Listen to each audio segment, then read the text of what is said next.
ఒక ప్రాంతంలో ఒకే చోట భారతీయ జనతా పార్టీ ఒక పార్లమెంట్ సభ్యుడు ఉండగా ఇంకో పార్లమెంట్ సభ్యుడు ఎంపిక అనేది చాలా ఆశ్చర్యం కలిగించే విషయమని రాజ్యసభకు ఏకగ్రీవంగా ఎంపికైన బీజేపీ సీనియర్ నాయకులు పాక వెంకట సత్యనారాయణ పేర్కొన్నారు. నరసాపురం పార్లమెంటుకు శ్రీనివాస్ వర్మ విషయాన్ని ప్రస్తావిస్తూ భౌగోళికంగా మేమిద్దరం ఒకే ఊరికి చెందిన వాళ్లమే తప్ప అయితే తాను యావత్ ఆంధ్రప్రదేశ్ అంతటా పనిచేస్తున్న విషయం పార్టీ అధిష్టానికి తెలుసన్నారు. భీమవరంలోని బీజేపీ జిల్లా పార్టీ కార్యాలయంలో జిల్లా బీజేపీ అధ్యక్షురాలు అయినంపూడి శ్రీదేవితో కలిసి శుక్రవారం నాడు తొలిసారి మీడియా సమావేశం ఏర్పాటు చేశారు. తన ఎంపిక అంశాలతో పాటు ఈ నెల 28న ప్రమాణ స్వీకారం చేస్తున్న విషయం కూడా ఆయన ప్రకటించారు.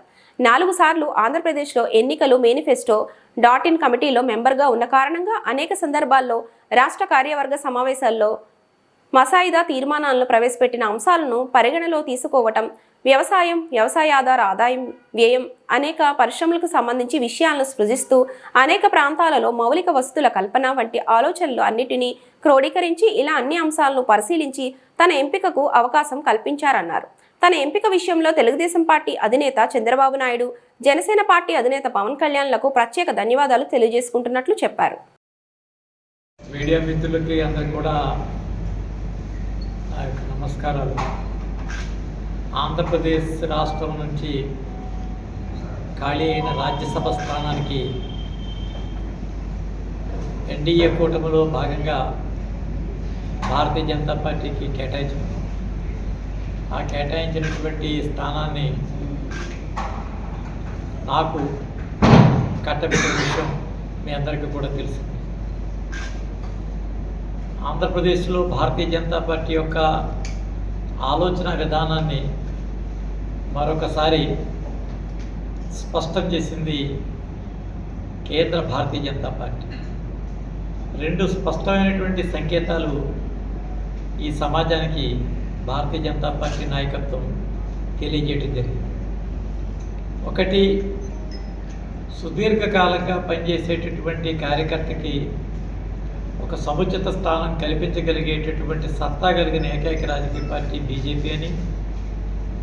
2, ఒక వెనుకబడిన తరగతుల వ్యక్తులకి సముచితమైనటువంటి స్థానం కల్పించగలిగేటటువంటి అవకాశం కూడా ఒక భారతీయ జనతా పార్టీలో ఉందనేటటువంటి 2 స్పష్టమైనటువంటి సంకేతాలు నా యొక్క ఎంపిక ద్వారా ఈ సమాజానికి తేటతెల్లం చేయడం జరిగింది.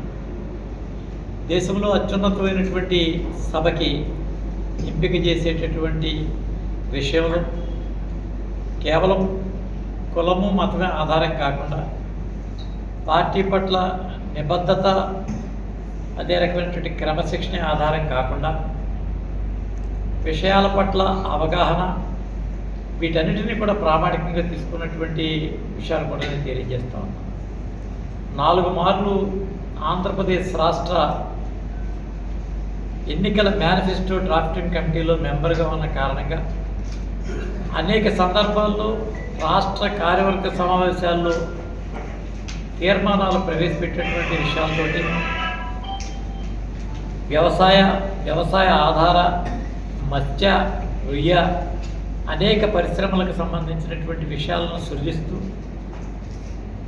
ప్రాంతాల్లో ఉండుకున్నటువంటి మౌలిక సదుపాయాల కల్పనలో భాగంగా ఇట్టి ఆలోచనలన్నీ కూడా క్రోడీకరించి వీటన్నిటి ద్వారా నన్ను ఎంపిక చేసినందుకు రాష్ట్ర భారతీయ జనతా పార్టీకి, కేంద్ర భారతీయ జనతా పార్టీకి నేను ప్రత్యేకమైనటువంటి ధన్యవాదాలు తెలియజేస్తున్నాను. వాస్తవంగా ఒక ప్రాంతంలో ఒకే చోట ఒక పార్లమెంట్ సభ్యుడు ఉండగా మళ్ళీ ఇంకొక పార్లమెంట్ సభ్యుడు ఎంపిక అనేది చాలా ఆశ్చర్యం కలిగించేటువంటి విషయం. అయితే ఇది భౌగోళికంగా మేమిద్దరం ఒక ఊరికి చెందిన వాళ్ళమే తప్ప నేను వచ్చి యావత్ ఆంధ్రప్రదేశ్ రాష్ట్రం అంతా కూడా నేను పనిచేస్తున్నటువంటి విషయం అందరికీ కూడా తెలిసింది. కాబట్టి ఈ రకమైనటువంటి ఎంపికలో భౌగోళికంగా ఉన్నటువంటి మాకు కలిసి వచ్చేటువంటి అంశం ఏంటంటే, మా ప్రాంత అభివృద్ధిలో మా లోక్సభ అభ్యర్థి శ్రీనివాస్ వర్మ గారితో పాటు నేను కూడా వారికి చేదోడు వాదోడుగా ఉండేటటువంటి అవకాశం కూడా ఈ ప్రాంతం నుంచి కలగడం వల్ల ఎక్కువ సర్వీసెస్ అందించేటటువంటి అవకాశం ఈ ప్రాంతంలో జరిగేటువంటి పరిస్థితి. అదే రకంగా ఒక 2 సభల నుంచి కూడా ఈ ప్రాంతం నుంచి ప్రాతినిధ్యం ఉన్న కారణంగా ఈ ప్రాంతానికి సంబంధించినటువంటి అనేక అంశాలు, ఈ రాష్ట్రానికి చెందినటువంటి అంశాలు కూడా ప్రస్తావించే అవకాశం ఉంటుంది. ఈ యొక్క విషయంలో పార్టీ తీసుకునేటువంటి నిర్ణయంలో మాకు సహకరించినటువంటి జనసేన అధ్యక్షులు పవన్ కళ్యాణ్ గారు, తెలుగుదేశం అధినేత నారా చంద్రబాబు నాయుడు గారికి కూడా మేము ప్రత్యేకమైనటువంటి ధన్యవాదాలు తెలియజేస్తున్నాం. అదే రకంగా కూటమి ధర్మాన్ని పాటిస్తూ కూటమి యొక్క బలోపేతం కోసం ప్రయత్నం చేస్తూ ఆంధ్రప్రదేశ్ రాష్ట్ర అభివృద్ధిలో మా వంతు పాత్ర కూడా మేము పోషిస్తామని చెప్పి కూడా ఈ సందర్భంగా మేము తెలియజేస్తాం. ఇది ఒక అన్అపోజ్డ్ క్యాండిడేట్ అనేటటువంటి విషయం కూడా స్పష్టమైంది. అన్అపోజ్డ్ అంటే ఎవరు కూడా దీన్ని ఇంకొక నామినేషన్ వేయకుండా మాకు పూర్తి స్థాయి అవకాశాన్ని కల్పించేట ప్రయత్నం. అన్అపోజ్డ్ నాకు రెండు రకాలుగా వర్తిస్తుంది. విధినట్ పార్టీలో కూడా అన్అపోజ్డ్ క్యాండిడేట్ అయ్యింది. ఇది రాజకీయాల్లో చాలా ఆహ్వానించదగ్గ పరిణామం. మా రాష్ట్రంలో ఉన్నటువంటి మా అధ్యక్షురాలు పురంధరేశ్వరి గారు, మా రాష్ట్రంలో ఉన్నటువంటి నలుగురు ప్రధాన కార్యదర్శులు, అదే రకంగా ఈ రాష్ట్రానికి ప్రాతినిధ్యం వహిస్తున్నటువంటి శాసనసభ్యులు, శాసన మండలి సభ్యులు, ఈ రాష్ట్రం నుంచి లోక్సభకు ప్రాతినిధ్యం వహిస్తున్నటువంటి లోక్సభ సభ్యులు, వీరందరూ కూడా కోర్ కమిటీగా ఉన్నటువంటి సమావేశంలో ఒకే ఒక్క పేరును ప్రతిపాదించేటటువంటి పరిస్థితులు నాకు కలిగినప్పుడు నాకు వచ్చినటువంటి ఈ రాజ్యసభ స్థానం కంటే అందరి మనసులు గెలిచినటువంటి స్థానమే నాకు అత్యుత్తమైనటువంటి స్థానంగా నాకు అనిపించింది. ఇట్టి ఏకాభిప్రాయ సాధన, ఇట్టి ఏక ఆలోచన కలిగేటటువంటి విధానం, ఈర్ష్య, ద్వేషం, అసూయలకు దూరంగా నన్ను ఒక పేరే ఖరారు చేసినటువంటి దాఖలా చూసినప్పుడు ఇది ఉత్తమమైనటువంటి సాంప్రదాయాలతో కూడుకున్నటువంటి విలువలతో ఉన్నటువంటి రాజకీయాలు నేర్పేటటువంటి ఈ సంస్కృతి ఆంధ్రప్రదేశ్ భారతీయ జనతా పార్టీలో ఉన్నందుకు నాయకత్వానికి ప్రత్యేకంగా ధన్యవాదాలు తెలియజేస్తూ, నేను ఈ నెల 28వ తేదీన ఉపరాష్ట్రపతి గారు వారి ఛాంబర్లో ప్రమాణ స్వీకారం 12:30 గంటలు దాటిన తర్వాత వారు నాకు సమయం ఇవ్వడం జరిగింది.